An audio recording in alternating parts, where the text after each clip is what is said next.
वफ़ाक़ी हुकूमत तुर्किया जे ज़िलज़िले मुतासिरनि जी मदद लाइ रिलीफ फंड क़ाइम करे छॾियो। काबीना मेंबर्स 1 महीने जी पघार रिलीफ फंड में जमा कराईंदा। अरिड़हीं तरमीम खां पोइ 18 ऐं 22 ग्रेड जे ऑफिसरनि ताईं ऑफिसर जे 1 ॾींहं जी पघार ॿिए फंड में जमा कराइण जो फ़ैसिलो। वज़ीर आज़म शहबाज शरीफ़ काबीना इजलास खे ख़िताब कंदे चयो त तुर्की पाकिस्तान जे ॿोॾ मुतासिरनि जी मदद लाइ अॻभरो रहियो। हू बि ॾुखे वक़्त में खेनि अकेलो न छॾींदा। हू पाण तुर्किया वञी रहियो आहे। रेस्क्यू टीमूं बि तुर्किया उमाणी वियूं आहिनि। मुंहिंजे क़तल लाइ वज़ीरिस्तान जे 2 ॼणनि खे टास्क ॾिनो वियो आहे। ॿिन्ही किराए जे क़ातिलनि खे पैसा बि ॾिना विया जंहिं जा सबूत मौजूद आहिनि। इमरान खान हिकु भेरो ॿीहर पंहिंजे क़तल जी साज़िश वारी मुबैना मंसूबे जा तफ़सील साम्हूं आणे छॾिया। पार्टी तर्जुमाननि जे इख़्तिलाफ़ दौरान ॻाल्हाईंदे इमरान खान चयो त मूं पहिरियां बि ॿुधायो हो त हुननि मूंखे जुनूनी शख़्स हथां क़तल कराइण जो प्लान जोड़ियो वियो आहे। मूंखे 3 शूटर ज़रिए माराइण जी कोशिश बि कई वई। ही कुझु बि करे वठनि पर मूंखे झुकाए नथा सघनि। इमरान खान परॾेही मीडिया सां ॻाल्हाईंदे चयो त नवाज़ शरीफ़ मूंखे नाअहल कराइण चाहे थो। लॻे थो अञा ताईं जनरल रिटायर्ड भाजपा वारी पॉलिसी हले पई। इमरान खान जे क़त्ल जी साज़िश जो इल्ज़ाम आसिफ अली ज़रदारी मथां लॻाइण वारे केस में गिरफ़्तार। शेख रशीद जी ज़मानत वारी दरख़्वास्त रद्द। इस्लामाबाद जी अदालत तफ़सीली फ़ैसिले में चयो आहे त शेख रशीद अॻूणे सदर आसिफ अली ज़रदारी मथां इल्ज़ाम लॻायो त हुन इमरान खान खे क़त्ल करण लाइ दहशतगर्दनि खे पैसा ॾिना आहिनि। अहिड़ो बयान पीपुल्स पार्टी ऐं PTI विच में छिकताण पैदा कंदो। शेख रशीद घरू ऐं परॾेही वज़ीर ख़िलाफ़ बि ग़लति लफ़्ज़ इस्तेमाल कया। खेसि ज़मानत ॾिनी वई त हू अहिड़ो बयान ॿीहर वर्जाए सघे थो।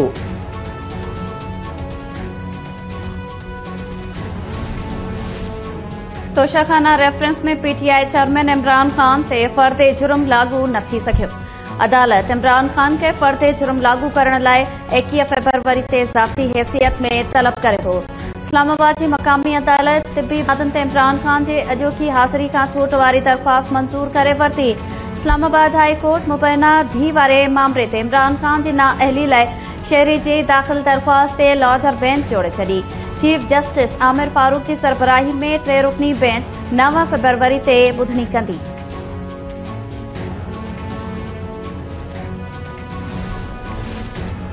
पार्लियामेंट पंहिंजा तकरार पाण हल करे।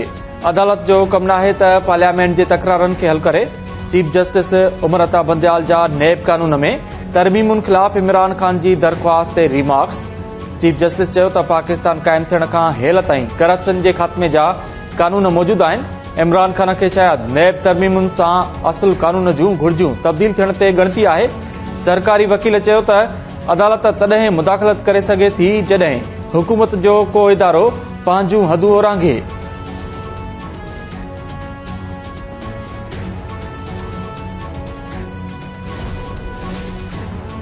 वज़ीर आज़म जी तुर्किया रवानगी सबब दहशतगर्दी जे मसइले ते हिकमत अमली जोड़ण लाइ 9 फ़रवरी ते सॾायल ऑल पार्टीज़ कॉन्फ्रेंस ॿीहर मुलतवी।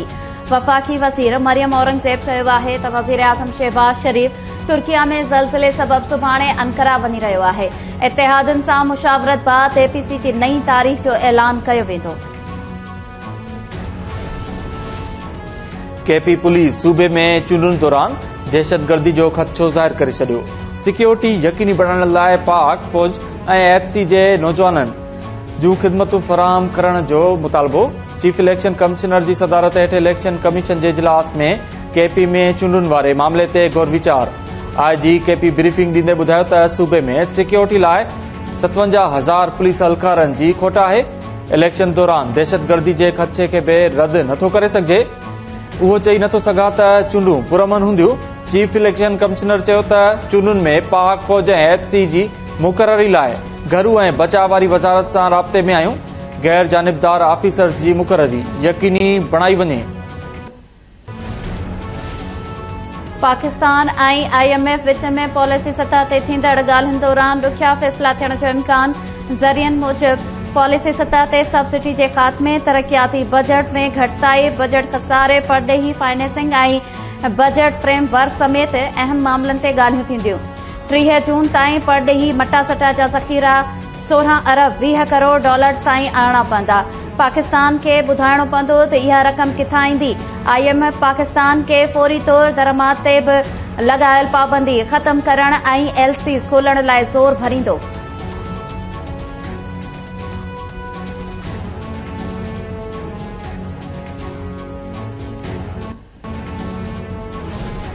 हजारों कारोबार बंद हो चुके हैं, लाखों लोग बेरोजगार हो चुके हैं। ये आपस की इनकी लड़ाई खत्म नहीं होती और जब बिल्कुल हाथ से इनके मामलात निकल गए हैं तो अब इन्होंने फिर कहना शुरू कर दिया कि वो इमरान खान का मुआहदा था। ओ भाई, इमरान खान का मुआहदा था तो ये आप मुज़ाकरात कर किससे रहे? ये IMF की टीम यहाँ पे क्यों आई हुई है? वो यहाँ पे उनको किसी ने बताया था कि इस्लामाबाद का मौसम बहुत अच्छा है, जो वाकई में है बहुत अच्छा, लेकिन मेरे ख्याल में इस्लामाबाद का अच्छा मौसम एंजॉय करने के लिए नहीं आए हुए। IMF की टीम यहाँ पे आई हुई है हुकूमत के साथ मुआहदे की नेगोशिएशंस करने के लिए। तो अगर मुआहदा पुराना इमरान खान का तो नेगोशिएशन हो किस बात पे रही है? IMF जो वफ़द इस्लामाबाद जी मौसम एंजॉय करण न पर हुकूमत सां मुआहदे लाइ आयो आहे। माण्हुनि जो कारोबार बंदि थी वियो, लखे माण्हू बेरोज़गार थी चुका आहिनि। हुकुमरान पाण में विढ़नि पिया। PTI अॻवान असद उमर लाहौर में प्रेस कॉन्फ्रेंस कंदे चयो त जेकॾहिं इमरान खान IMF सां मुआहदो करे वियो हो त हुकूमत छो ॿीहर ॻाल्हियूं करे रही आहे। शहबाज शरीफ़ मञे त हुकूमत हलाइण संदसि वस जी ॻाल्हि न आहे।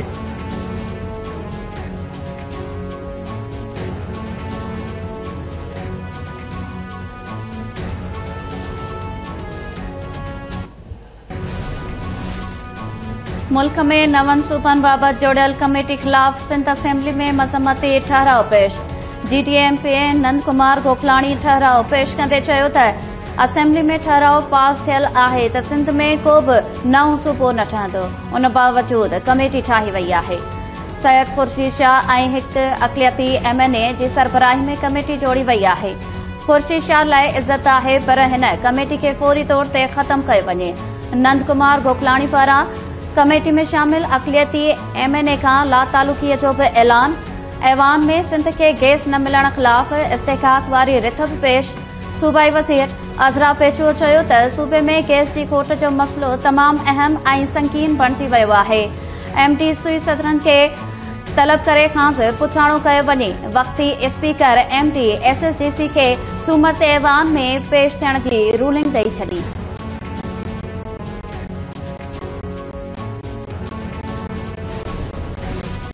SUP अॻवान हसीब जुणे जो घर अंदर क़त्ल करे लाश गभा गभा करण बाद बोरी में विझी उछलाइण जो इनाफ। सखर पुलिस 6 जवाब ख़िलाफ़ दहशतगर्दी एक्ट तहत केस दाख़िल करे थो। केस में गिरफ़्तार जवाबदार साबिर बाबर दीदार खोखर अदम खोखर ऐं 2 अणॼातल औरतुनि खे नामज़द कयो। पुलिस जो चवणु आहे त साबिर खोखर जे घर जे कमरे में हसीब जे रत जा निशान बि मिलिया आहिनि। रत वारा कपड़ा, कालीन ऐं ॿिया सबूत बि हथ कया विया आहिनि। हसीब जुणेजो जो मढ़ जनाज़े नमाज़ बाद ॻोठ सुल्तानपुर में मिटीअ माउ हवाले कयो वियो। कंधकोट, पनो आकिल ऐं तंगवाणी समेत सिंध जे मुख़्तलिफ़ शहरनि में SUP अॻवान जे क़त्ल ख़िलाफ़ कारकुननि जा एहतिजाजी मुज़ाहिरा।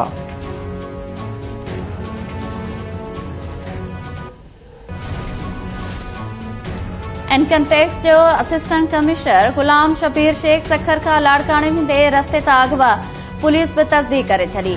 पुलिस जो चवणु आहे त गुलाम शबीर शेख सखर मां ड्यूटी बाद वापसि लाड़काणे वञी रहियो हो। बस टर्मिनल वेझो रिंग रोड ते हथियारबंदनि संदसि गाॾी रोकी। हथियारबंद स्टेनोग्राफर कामरान जमाली ऐं सिक्योरिटी गार्ड ज़ैनुल आबदीन खे छॾे गुलाम शबीर खे अगवा करे विया। अगवा थियण खां बची वियल ॿई मुलाज़िम सखर जे साइड थाणे ते पहुता।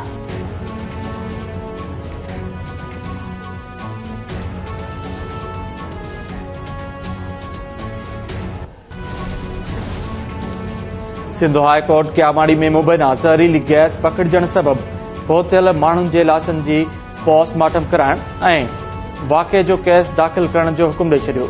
वाक़े जी जांच SSP रैंक जे ऑफिसर खां कराइण जी हिदायत। चीफ जस्टिस IG सिंध खे मुखातिब थींदे चयो त ही इंसानी अलबियो आहे। सरकार जी फरियाद ते केस दाख़िल थियण घुर्जे। IG साहब, तव्हां जे हूंदे अहिड़ी मयार जी जांच थी रही आहे।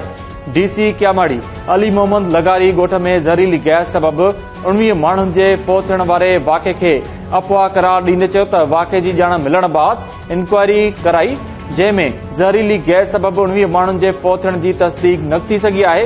न कंहिं फौती जो नालो ॿुधायो वञे थो, नई पोती जी क़बर जी का ॼाण आहे।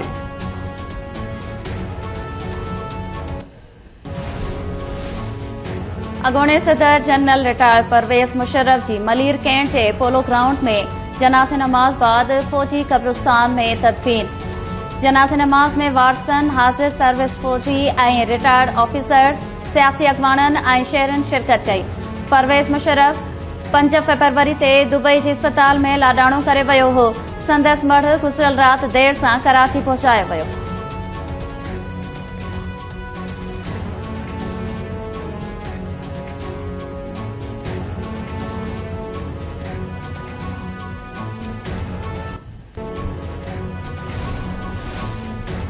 कराची में सिहत खाते जे मुलाज़िमनि जो धरणो जारी। सिहत खाते जे डिप्टी सेक्रेटरी गुलाम अब्बास छतियाल सां ॻाल्हियूं नाकाम थियण बाद प्रेस क्लब आॾो वेठल मुलाज़िमनि एहतिजाज ख़त्म करण खां इनकार करे छॾियो। मुलाज़िमनि जो चवणु आहे त मुतालबनि जी मंज़ता ताईं धरणो जारी रहंदो।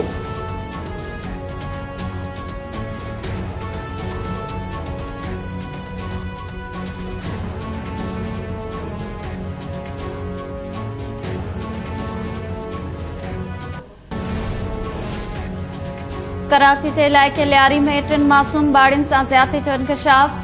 ज़्यादती जो निशानो बणियल 2 ॿाड़ियूं फोत थी चुकियूं। हारारींदड़ वाक़े जो केस दाख़िल न थियो। नई जांच अॻिते वधी सघी। वारिस ऐं पुलिस ख़ामोश बणियल। लियारी जनरल अस्पताल में बेहोश हालत में आंदल 3 ॿाड़ियुनि सां डॉक्टर ज़्यादती जी तस्दीक कई, जिन मां 2 फोत थी वयूं। लियारी जनरल अस्पताल इंतज़ामिया सिहत वारे सेक्रेटरी खे ख़त बि लिखियो, पर सेक्रेटरी को क़दम न खयो। शहदादकोट में पुरत गुलाम अब्बास मस्तोई जे क़त्ल ख़िलाफ़ केतिरनि ई कलाकनि खां धरणो जारी। कातिलनि जी गिरफ़्तारी लाइ पुरत जे वारसनि जो कोटो मोटो चौक ते एहतिजाज। मुज़ाहिरीन जो चवणु आहे त पुरत गुलाम अब्बास जे क़त्ल में मुलविस जवाबदारनि खे गिरफ़्तार कयो वञे। कातिलनि जी गिरफ़्तारी ताईं एहतिजाज जारी रहंदो।